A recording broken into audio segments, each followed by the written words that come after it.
নারীরা আটো সাটো ছোট খাটো পোশাক পরা, হ্যাঁ, এটা একটা ফিতনার কারণ। হাফসা বিনতে আব্দুর রহমান মানে আম্মাজান আয়েশা সিদ্দিকা রাদিয়াল্লাহু তাআলা আনহার ভাতিজি, ফুফুর কাছে আসছে, ছোট মেয়ে।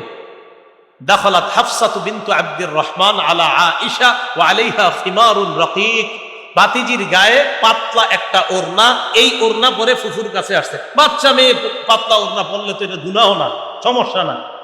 আম্মাজান যখন দেখছে ভাতিজির গায়ে পাতলা ওড়না, সাক্ষাৎ সাথে সাথে ছিঁড়া টুকরা টুকরা করে কাসাত হা খিমারন কাসিফা, একটা মোটা ওড়না পরায় দিস। এখান থেকে শিক্ষার আছে আপনাদের, যাদের ঘরে পাতলা ওড়না কি করবেন এটা আমি জানি না, কিন্তু শিক্ষার আছে অনেক কিছু। শিক্ষার আছে কি অনেক কিছু। মুসলিম শরীফের বর্ণনা, রাসূল সাল্লাল্লাহু আলাইহি সাল্লাম বলেন, সিনফানে মিন আহলিন নার লাম আরাহুমা, দুই শ্রেণীর জাহান্নামীদেরকে আমি দেখি নাই।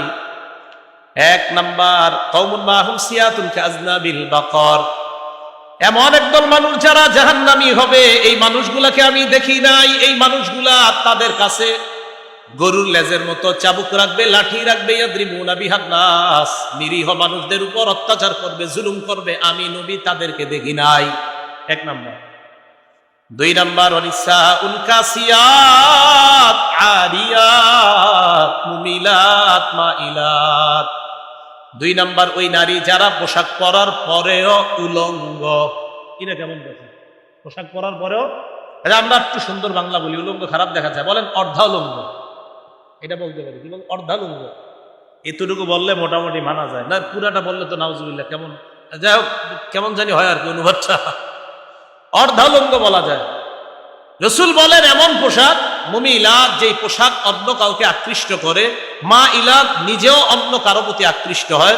রুউসুহুন্না কাসনিমাতিল বুখতিল মা ইলা, তাদের মাথার চুলের খোপাগুলো এমন ভাবে বাঁধে, একদিকে পড়ে থাকে, দেখলে মনে হয় উটের কুজ।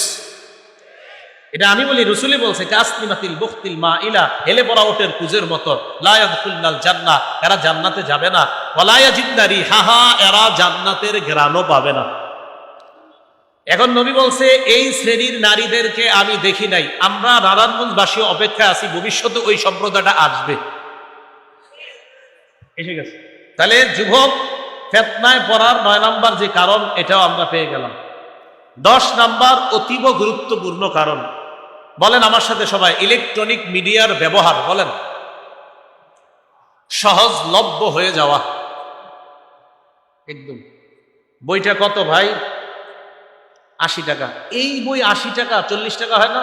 আচ্ছা দেন 40 টাকা দেন ভাই। 10 GB কত? 750। আচ্ছা দেন। কে ওই জায়গায় দিয়ে ভুলাইলেন না? না 10 GB কত? 750। তো বললেন না তো 650 হয় না? তার মানে বোঝা গেল ইন্টারনেট সহজলভ্য হওয়াটা, এটা মানুষ কোনো ব্যাপারই মনে করে না। এটার দাম যতই হোক মানুষ এটা নিবে, আর তত বেশি শয়তান তাকে জাহান্নামী বানাবে। এটা 10 নাম্বার কারণ, এবং এটা অতীব গুরুত্বপূর্ণ কারণ। এটার মাধ্যমে যে কোন দিকে যায় মানুষ নিজেও জানে না। এই জন্য রাসূল সাল্লাল্লাহু আলাইহি সাল্লাম বলেন, ইউশিকু আন তাদাআ আলাইকুমুল উমাম কামা আন তাদাআল আকালাতু আলা কাসাতিহা। রাসূল সাল্লাল্লাহু আলাইহি সাল্লাম বলেন, সত্তর এমন একটা যুগ আসবে, সারা পৃথিবীর বেঈমানরা, মুসলমান তোমরা আছো, তোমাদের বিরুদ্ধে এমন ভাবে লাগবে, একটা প্লেটের চারপাশে খাদকরা যেমন খাবারের জন্য বসে, তোমাদেরকে ধ্বংস করার জন্য সারা দুনিয়ার বেঈমানরা একসাথে একজোট হয়ে তোমাদের বিরুদ্ধে লাগবে। সাহাবারা বললেন, আমিন কিল্লাতিন ইয়াউমা ইযিন বিনা, হুজুর সেদিন কি আমাদের সংখ্যা কম হবে? নবী বললেন, না, আনতুম কাসীর, সেখন তোমরা সংখ্যা হবে অনেক বেশি। ওয়ালাকিন্নাকুম তাকুনুনা গুসাআন কাগুসাইস সাইল, প্লাবনে ভেসে যাওয়া খড়কুটার মতো তোমরা হয়ে যাবে। তখন তোমাদের অবস্থা হবে এমন। সাহাবারা কয়, হুজুর কেন এমন হবে? কয়, দুই কারণে, হুব্বুদ দুনিয়া ওয়া কারাহিয়াতুল মাউত, মানুষ দুনিয়াকে বেশি ভালোবাসবে, মৃত্যুর প্রতি তাদের অনীহা এসে যাবে।